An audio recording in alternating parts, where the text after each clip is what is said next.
In the gas-lit fog of London's Whitechapel district during the autumn of 1888, a shadowy figure known only as Jack the Ripper emerged from the slums to commit a series of gruesome murders that terrorized Victorian England, claiming at least 5 women as victims in a spree of unprecedented brutality that exposed the city's underbelly of poverty, prostitution, and police incompetence.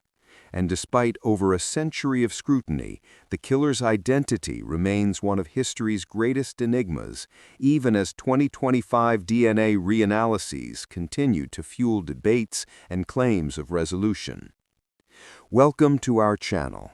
Tonight we unravel the full chronicle of the Ripper's reign, from the first bloodied alley to the taunting letters that mocked Scotland Yard, drawing exclusively on original coroner's reports, newspaper archives, police ledgers, and the latest genetic forensics to distinguish fact from the myriad myths that have shrouded the case for 137 years.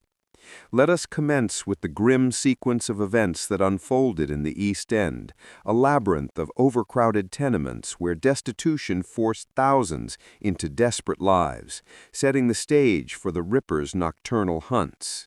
The canonical 5 murders began on August 31, 1888, when 43-year-old Mary Nichols, known as Polly, was discovered at 3:40 a.m. in Bucks Row with her throat slashed twice and her abdomen mutilated in a manner suggesting anatomical knowledge.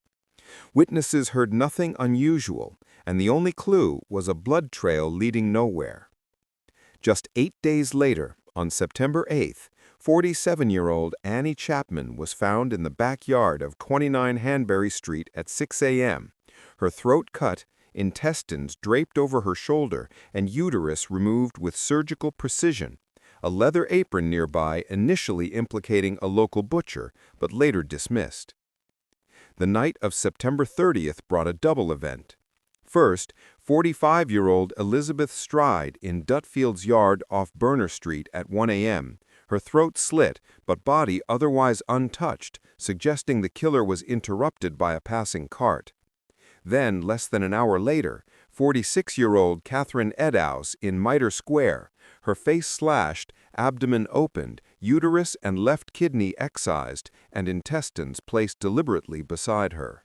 The pinnacle of horror arrived on November 9, when 25-year-old Mary Jane Kelly was discovered in her Miller's courtroom at 10:45 a.m., eviscerated beyond recognition, with her heart missing, breast severed, and flesh arranged around the bed in a display of prolonged savagery that indicated the killer had undisturbed access indoors. Beyond these 5 other victims, like Martha Tabram on August 7th and Emma Smith on April 3rd, are sometimes attributed to the Ripper, though their wounds lack the signature throat cuts and organ removals. The terror amplified through a series of communications purportedly from the killer. On September 25th, the Central News Agency received the Dear Boss letter, signed Jack the Ripper for the first time, mocking police efforts and promising to clip the lady's ears off. 3 days later, the Saucy Jackie postcard arrived smeared with blood, referencing the double event before news broke.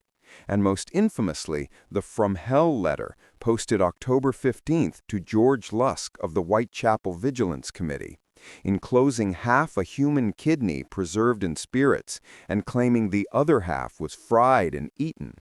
Now let us probe the 3 enduring investigative frameworks that have guided Ripperologists since 1888, each rooted in contemporaneous evidence rather than later embellishments. The first posits a local madman with medical expertise, such as a surgeon or slaughterhouse worker, given the anatomical precision and proximity of crimes to Whitechapel. Suspects include Montague John Druitt, a barrister who drowned himself shortly after the murders, Severine Klosowski, alias George Chapman, a Polish barber hanged for poisoning wives in 1903, and Dr. Francis Tumblety, an American quack arrested for indecency but released on bail before fleeing to New York.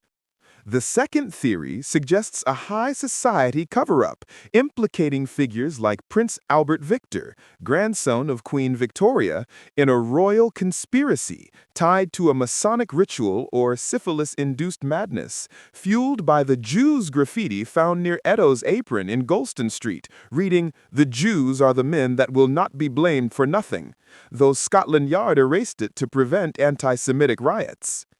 The third and increasingly supported hypothesis points to an ordinary immigrant laborer.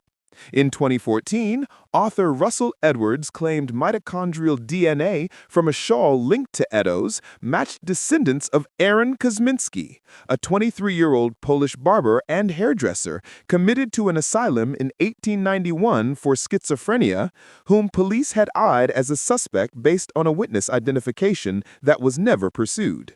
Progress through the decades has been fitful. In 1888, Inspector Frederick Aberline led a team that fingerprinted suspects and used bloodhounds without success.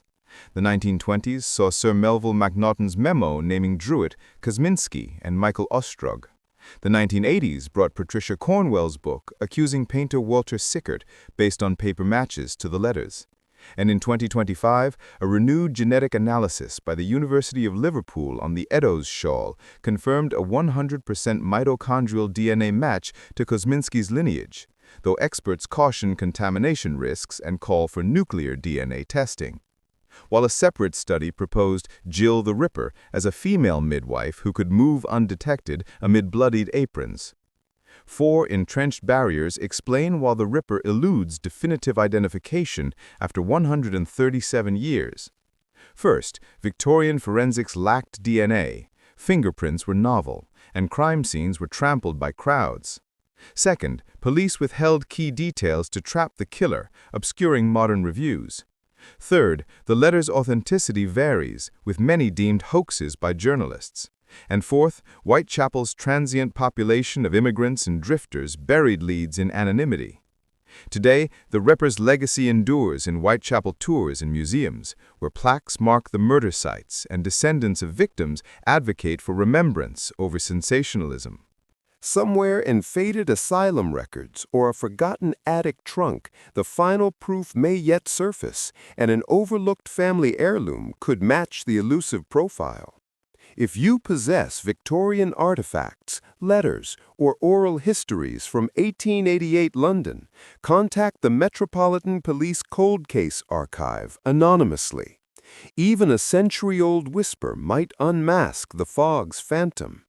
What suspect do you deem most likely after sifting the clues, and why?